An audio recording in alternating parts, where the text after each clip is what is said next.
Hi friends, అందరికీ నమస్కారం. Welcome to SR media.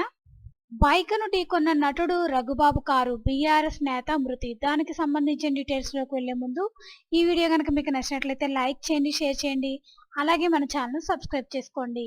Nalgonda బైపాస్లో road ప్రమాదం జరిగింది. నటుడు రఘుబాబు కారు ప్రమాదవశాత్తు ఓ బైక్ను ఢీకొట్టింది. ఈ ప్రమాదంలో ఓ వ్యక్తి మృతి చెందాడు. మృతుడు నల్గొండ పట్టణ బీఆర్ఎస్ ప్రధాన కార్యదర్శి సందినేని జనార్దన్ రావుగా పోలీసులు గుర్తించారు. నటుడు రఘుబాబు కారు బైకును దాదాపు 50 మీటర్ల దూరం లాక్కెళ్లినట్టు ప్రత్యక్ష సాక్షులు చెబుతున్నారు. ప్రమాదంపై కేసు నమోదు చేసిన నల్గొండ పోలీసులు దర్యాప్తు చేస్తున్నారు. పోలీసులు, కుటుంబ సభ్యులు తెలిపిన వివరాల ప్రకారం పట్టణంలోని శ్రీనగర్ కాలనీకి చెందిన నందినేని జనార్దన్ రావు బీఆర్ఎస్ టౌన్ ప్రధాన కార్యదర్శిగా పనిచేస్తున్నాడు. ఆయన కొంతమందితో కలిసి పట్టణ పరిధిలోని రిక్షా పుల్లర్స్ కాలనీ వద్ద దత్తసాయి వెంచర్ ఏర్పాటు చేశారు.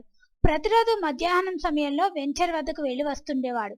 ఈ క్రమంలో బుధవారం మధ్యాహ్నం సమయంలో వెంచర్ వద్దకు వెళ్లి సాయంత్రం తిరిగి వస్తుండగా హైదరాబాద్ నుండి మిర్యాలగూడ వైపు వెళ్తున్న KA03 MP 6914 నంబర్ గల BMW కార్ జనార్దన్ రావు వెళ్తున్న ద్విచక్ర వాహనాన్ని బలంగా ఢీకొట్టింది.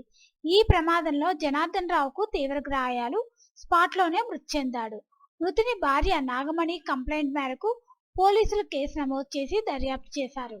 జనార్దన్ రావు స్వస్థలం నకిరేకల్ మండలంలోని మంగనపల్లి గ్రామంగా తెలిసిందే.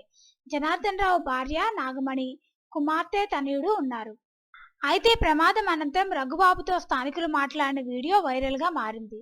బైక్ పై వచ్చిన వ్యక్తి ఎటువైపు నుంచి వచ్చాడో, ఎలా ప్రమాదం జరిగిందా అని రఘుబాబు వారితో మాట్లాడడం జరిగింది. అయితే రఘుబాబు టెన్షన్ పడుతూ ఉండగా పక్కన ఉన్న వ్యక్తులు వాటర్ తాగమని సూచించారు.